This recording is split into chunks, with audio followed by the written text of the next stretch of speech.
And welcome to our YouTube channel जिसका नाम है देव दिशा YTCDD। स्वागत है आपका हमारे इस यूट्यूब चैनल पर जिसका नाम है देव दिशा YTCDD। आज हम डिस्कस करेंगे LT के कॉमन पेपर में जो कुछ इम्पोर्टेंट क्वेश्चन उत्तराखंड से रिलेटेड और जो हमारा पुस्तकें इस तरह से जो प्रश्न आएंगे उनसे रिलेटेड। तो स्टार्ट करते बिना समय नष्ट किए हुए। पहला प्रश्न है, प्रसिद्ध लेखक देवेंद्र मेवाड़ी को वर्ष 2021 का बाल साहित्य अकादमी पुरस्कार प्रदान किया गया। कौन सी रचना इनकी नहीं है? इनमें से कौन सी रचना इनकी नहीं है? तो सीधा सीधा इसमें आपका है नाटक में विज्ञान। ये विज्ञान से रिलेटेड पुस्तकें लिखते हैं। सौर मंडल की सैर और सूरज के आंगन में, ये इनकी बुक्स हैं। जंगल बुक इनकी किताब नहीं है। जंगल बुक रुडयार्ड किपलिंग की किताब है। रुडयार्ड किपलिंग की किताब, ध्यान रखेंगे, रुडयार्ड किपलिंग की। इनमें किस स्थान पर राज्य का पहला क्रोकोडाइल सफारी बनाया जा रहा है? तो ये क्रोकोडाइल सफारी बनाया जा रहा है खटीमा में, और यहाँ मार्श प्रजाति के मगरमच्छों को रखा जाएगा। कौन सा युग्म गार्डन और स्थल के आधार पर सुमेलित नहीं है? तो पॉलिनेटर पार्क हल्द्वानी में बिल्कुल सही है। हर्बल पार्क माणा में, ये भी सही है। मॉस गार्डन नैनीताल में। लाइकेन पार्क आपका मुनस्यारी में। तो यहाँ पर ये जो है सुमेलित नहीं है। लाइकेन पार्क जो खोला जा रहा है वो मुनस्यारी में खोला जा रहा है। इसके अलावा नेक्स्ट है, इनमें से किस तिथि वर्ष को मुख्यमंत्री उदयमान खिलाड़ी योजना उत्तराखंड में प्रारंभ की गई? तो ये प्रारंभ की गई थी 29 अगस्त 2022 को। 29 अगस्त 2022 को। तो 29 अगस्त में जो मेजर ध्यानचंद हैं, जो हॉकी खिलाड़ी थे, हॉकी के जादूगर भी इनको कहा जाता था, उनका जन्म दिवस होता है और उनके जन्म दिवस को हम मनाते हैं राष्ट्रीय खेल दिवस के रूप में। तो उस दिन आपका ये योजना उत्तराखंड में मुख्यमंत्री उदयमान खिलाड़ी योजना शुरू की गई थी। मुख्यमंत्री आंचल अमृत योजना में आच्छादित विद्यार्थी यानी लाभार्थी विद्यार्थी हैं, तो ये है कक्षा 1 से लेकर 8 तक के विद्यार्थी।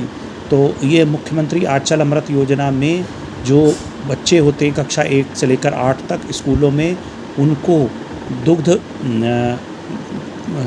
दुग्ध का मतलब गिलास यानी जो दूध है वो पिलाया जाता है, तो दुग्ध पान कराया जाता है। अगला प्रश्न है, संसद में हिमालय पुस्तक के लेखक कौन हैं? तो ये बुक है रमेश पोखरियाल निशंक जी की, संसद में हिमालय। अगला प्रश्न है, डोबरा चाठी की गाथा पुस्तक के लेखक कौन है? डोबरा चाठी आप जानते ही हैं, एक पुल है उत्तराखंड में जो सस्पेंशन पुल बना है, और इसकी ऊपर जो किताब लिखी है वो लिखी है शीशपाल गोसाई द्वारा। तो शीशपाल गोसाई इसका सही आंसर हो गया। नेक्स्ट है, कौन सा व्यक्ति पुरस्कार सुमेलित है? योगी सरन पद्मश्री 2020, कल्याण सिंह रावत पद्मश्री 2020, अनिल प्रकाश जोशी पद्म भूषण। ये आप जानते हैं हेस्को के संस्थापक हैं। हेस्को एक पर्यावरण से रिलेटेड NGO है, और इन्होंने उत्तराखंड में GDP के साथ साथ GEP की भी सिफारिश की है, यानी और इस सिफारिश को राज्य सरकार द्वारा स्वीकार कर लिया गया है। GEP मतलब हो गया ग्रोस एनवायरमेंटल प्रोडक्ट, जैसे GDP होता है उसी तरह से GEP है। तो इनको वर्ष 2020 में पद्म भूषण मिला था।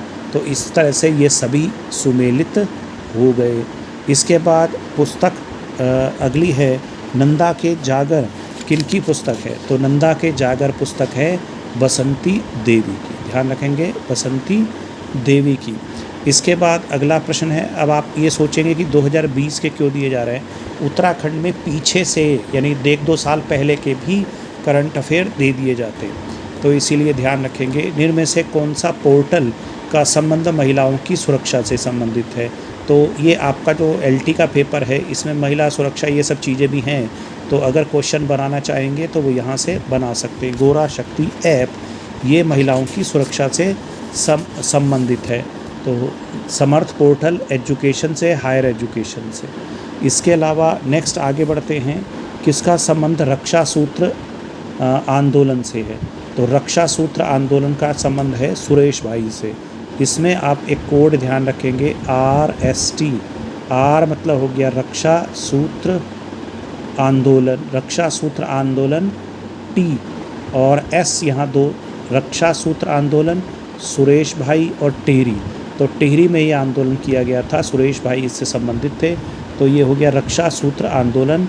टिहरी से रिलेटेड RST यहाँ याद रखेंगे। उत्तराखंड में कुल कितने वन्यजीव विहार हैं? तो उत्तराखंड में 7 वन्यजीव विहार हैं। इनमें से किस कंजर्वेशन रिजर्व को रामसर साइट के रूप में मान्यता प्राप्त है? तो आप जानते ही हैं उत्तराखंड का एकमात्र कंजर्वेशन रिजर्व है आसन, जो देहरादून में है और रामसर साइट के रूप में पंजीकृत है या मान्यता प्राप्त है। रामसर साइट जो है वो वेटलैंड्स को प्रदान की जाती है, यानी दलदली भूमि को प्रदान किए जाने वाली एक वो है, और एक तरह से चिन्हीकरण किया जाता है रामसर साइट के रूप में। और ये रामसर जो है ये ईरान में एक शहर है, यहाँ पर वेटलैंड से संबंधित एक समझौता हुआ था और उसे कहते हैं रामसर समझौता, और उसी के आधार पर ये रामसर साइट के रूप में मान्यता दी जाती है। और ये आसन है हमारा देहरादून में, झिलमिल ताल हरिद्वार में है। इसके बाद जीबी पंत उच्च स्थलीय प्राणी उद्यान इनमें से किस स्थान पर है? तो आपने सब ने देखा होगा, यह है नैनीताल। नेक्स्ट है, किसे वृक्ष मानव की संज्ञा दी जाती है? विश्वेश्वर प्रसाद सकला ने। इसके बाद चुपको वोमैन कही जाने वाली गोरा देवी का जन्म किस स्थान पर हुआ? तो इनका जन्म हुआ था लाता गाँव चमोली। इनमें से कौन सी पुस्तक जिम कार्बेट द्वारा लिखी नहीं गई है? माई इंडिया जंगल लोर, ये जंगल लोर है, जंगल लोर। तो जंगल लोर पुस्तक भी इनके द्वारा लिखी गई है, माऊ कुमाऊँ भी लिखी गई है। जंगल बुक अभी पहले भी बताया, रुडयार्ड किपलिंग द्वारा लिखी गई पुस्तक है। गोविंद बल्लभ पंत पर्यावरण एवं विकास संस्थान की स्थापना इनमें से किस वर्ष हुई?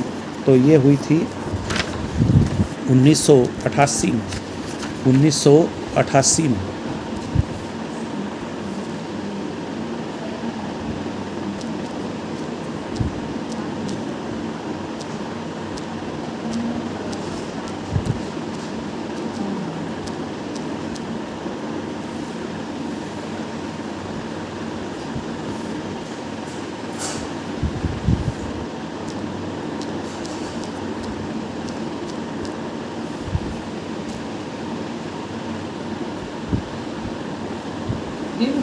तो अगला हमारा प्रश्न हुआ 1988 हुआ। इसके बाद अगला प्रश्न जो है वो है, इनमें से किस स्थान पर जिम कॉर्बेट म्यूजियम स्थित है?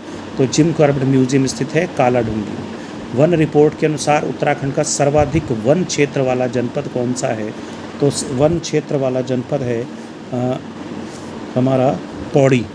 और ध्यान रखेंगे इसका पौड़ी वन क्षेत्र वाला है, और प्रतिशत के हिसाब से नैनीताल सबसे ज़्यादा।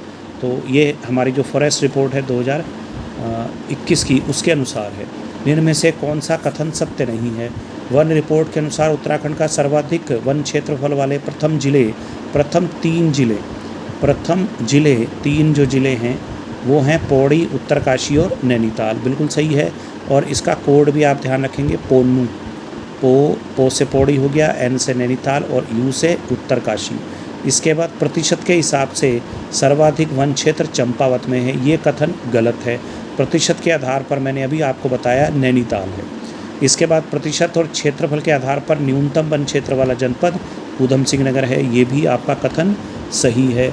सर्वाधिक वन भारतीय वन सर्वेक्षण देहरादून द्वारा वन रिपोर्ट प्रत्येक 2 वर्ष बाद प्रकाशित की जाती है, तो ये भी कथन सही है। कुल मिला के कथन हमारा बी ही गलत है, और यहाँ प्रतिशत के हिसाब से सर्वाधिक वन क्षेत्र नैनीताल जनपद में है। नेक्स्ट आप देखेंगे अगला प्रश्न है, किसे उत्तराखंड का सोना कहा जाता है? तो बांज, क्वेरकस ल्यूकोट्राइकोफोलिया को हम कहते हैं उत्तराखंड का सोना। अगला है, इनमें से कौन सा युग्म बुग्याल चंपत संबंधित जनपद सुमेलित नहीं है? तो कौन सा ये सुमेलित नहीं है?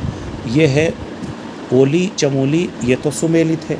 इसके बाद मानेक, दयारा मानेक, केदारकाठा, ये आपका बुग्याल उत्तरकाशी में। पवाली काठा टिहरी में है, लेकिन बगजी बुग्याल टिहरी में नहीं है, बगजी बुग्याल चमोली। बगजी बुग्याल कहाँ पर है? चमोली में है, इसीलिए ये सुमेलित नहीं है। तो यहाँ पर हमारा आंसर हो जाएगा डी। बगजी मुग्याल चमोली में है, टिहरी में नहीं है। बाकी सब सुमेलित हैं। ओली गुरसों ये चमोली में मिलते हैं। माने गेदार काठा, माने दियारा केदार काठा ये उत्तरकाशी में है। पवाली काठा आपका टिहरी में है। इसके बाद बगजी बुग्याल भी चमोली में। इनमें से कौन सा उत्तराखंड की जनजातियों की समस्या है? तो उत्तराखंड की जनजातियों की समस्या है सामाजिक पिछड़ापन, अशिक्षक, आदिमकालीन रहवास। ये सभी ही उत्तराखंड की जनजातियों की समस्या है। वर्ष 2021 की जनगणना के अनुसार उत्तराखंड में जनजातियों की सर्वाधिक संख्या किस जनपद में निवास करती है? तो किस जनपद में निवास करती है उत्तराखंड के सबसे ज़्यादा? तो ये निवास करती है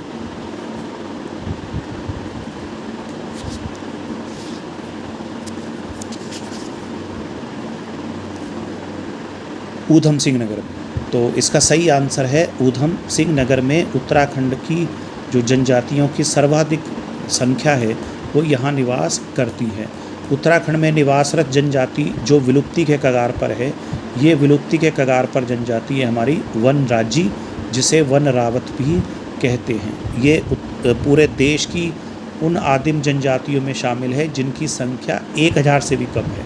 तो इनकी जनसंख्या 2011 के अनुसार 1000 से भी कम है उत्तराखंड में वनराजी, यानी ये लुप्त प्राय जनजाति है। नेक्स्ट है जनजाति की संख्या की दृष्टि से सबसे बड़ी जनजाति है थारू। सबसे बड़ी जनजाति थारू।